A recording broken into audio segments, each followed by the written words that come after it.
Dando continuidade ao estudo da carta aos Tessalonicenses, iniciaremos hoje o capítulo 4.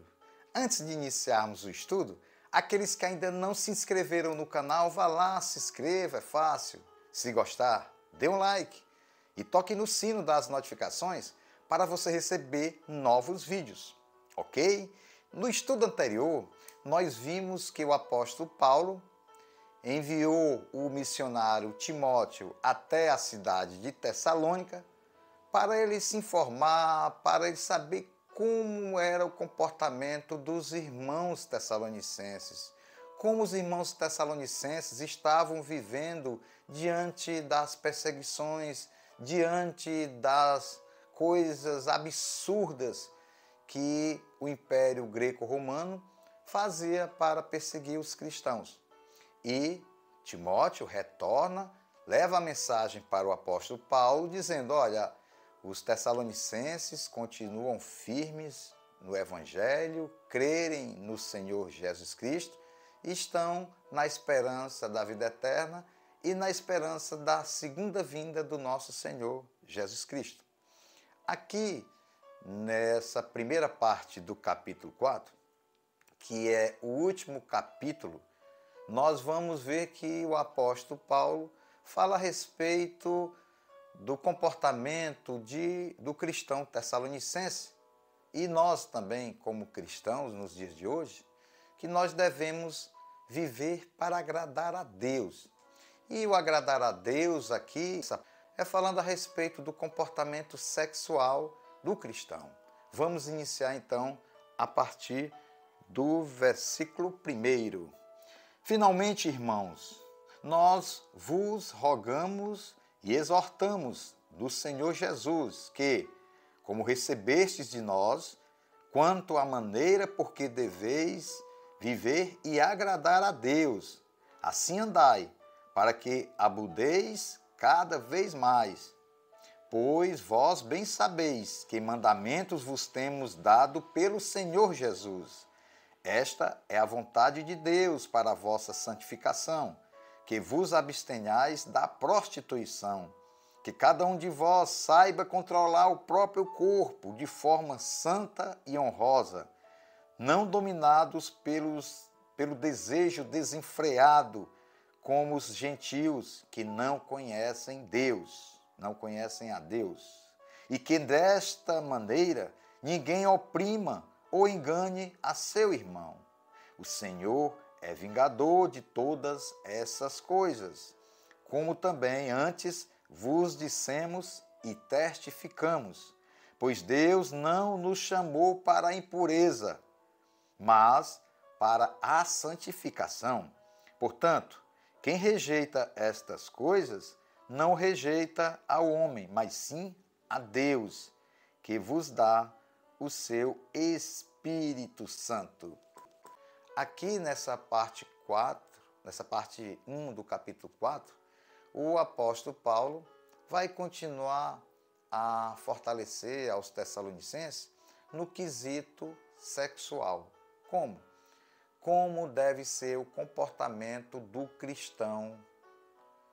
Porque os tessalonicenses, eles viviam em uma prática promíscua, porque todos sabemos que o mundo greco-romano, e Tessalônica estava na Grécia, eles adoravam vários deuses, e muitos deuses tinham o deus Eros, que era o deus do sexo, e existia templos de deusas, onde muitos gregos participavam de festas, de promiscuidade, onde existiam até milhares de mulheres que iam aos templos para praticar sexo.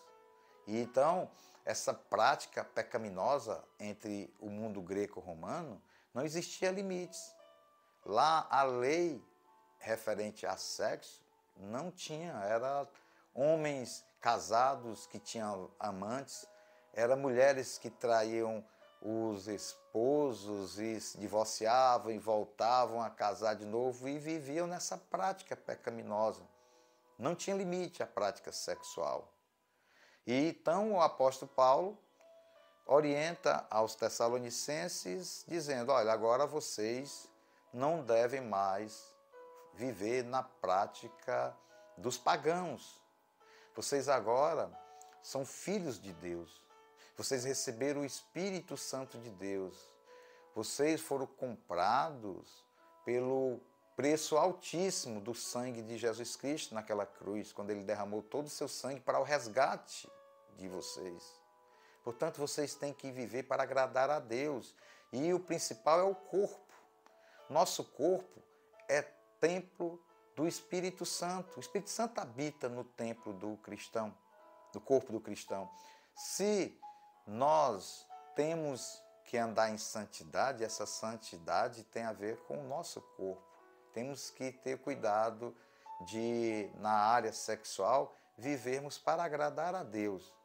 E ele fala para os irmãos tessalonicenses que eles se abstenham-se da prostituição, que eles se abstenham-se da maneira de viver que eles antes praticavam, porque as coisas velhas ficaram para trás, tudo se fez novo. E para ser um cristão autêntico, viver a vida cristã é viver em santidade, é ter cuidado com o corpo, é não permitir que você possa ser desejado ou desejar alguém, mas que você tem que, em primeiro lugar, viver para agradar a Deus. Porque o apóstolo Paulo, ele diz, olha, vocês que antigamente viviam nessa prática, vocês estavam na ignorância. Agora, vocês não podem mais praticar esse tipo de idolatria, esse tipo de promiscuidade. Porque ser um cristão autêntico é ter o cuidado com o templo do Espírito Santo, que é o nosso corpo. E que Deus, quando ele fala que Deus é vingador, é porque Deus faz justiça. Essa palavra vingador tem um sentido de justiça. Ou seja, se você diz que é um cristão e não se abstém da prostituição, da fornicação, que você vive numa prática de pecado sexual, não tem o cuidado com o seu corpo, lembra-se que você será julgado no juízo final, você terá a vida eterna. A sua vida eterna será juntamente com o diabo e aqueles que são seus seguidores. A palavra de Deus é bem clara. Nós temos que ser santo porque Deus é santo.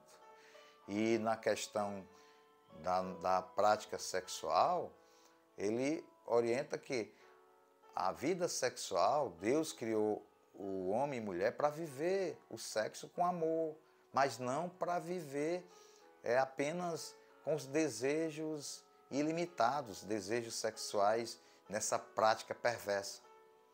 Nos dias de hoje, o mundo está querendo retornar ao tempo greco-romano, de 2000 anos atrás. As pessoas querem viver para agradar sempre ao corpo. Homens, mulheres, não respeitam mais o seu corpo, tentam de todas as formas encontrar prazer sexual.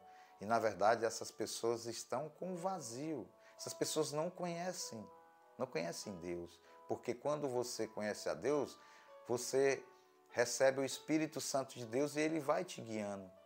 Aquelas coisas do passado que antes você não sabia que era pecado, a partir do momento que você recebe o Espírito Santo, ele vai te corrigir, ele vai te orientar, ele vai te dar o discernimento para que você não ande nessa prática sexual. Portanto, meus irmãos, busque, em primeiro lugar, cuidado com o seu corpo. Você que se diz um cristão, não viva mais na prática sexual sem limites. Abstenha-se e tenha sexo apenas no casamento. Fuja dessas promiscuidades que te levam à morte eterna. Amém? Hoje é um dia especial, é um dia onde nós vamos ter o direito de ir até as urnas para colocar o nosso voto, já que nós, como cidadãos celestes, pertencemos ao reino de Deus espiritual aqui na terra, mas também somos cidadãos terrenos. E como cidadãos desse mundo, nós temos o direito de votar.